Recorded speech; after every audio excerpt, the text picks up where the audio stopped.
फ़लस्तीन authority के chairman Mahmood Abbas ने आज वाज़ह किया कि वो इसराइल के साथ मुज़ाकरात के लिए तैयार है, चाहे वो मुज़ाकरात रज़ादाराना हो या अलानिया।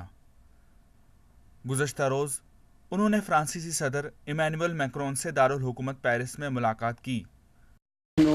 قلنا موقفنا بالنسبة للمفاوضات التي لم نرفضها بالمناسبة ولا مرة، يعني عادة يقول الإسرائيليون إن الفلسطينيين رفضوا المفاوضات. أنا أتحداهم أننا مرة واحدة دعينا لمفاوضات سرية أو علنية في أكثر من دولة ورفضنا، كان الرفض دائما هو نتنياهو.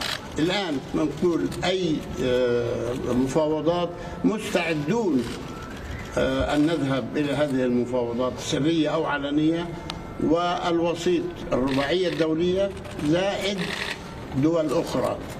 हालिया दिनों अमेरिका की कौमी सलामती के मुशीर जॉन बोल्टन ने वॉशिंगटन में पीएलओ के मिशन के दफ्तर को यह कहकर बंद करने का हुक्म दिया कि फ़लस्तीनी अथॉरिटी मुज़ाकरात के लिए कोई कदम नहीं उठा रहा है।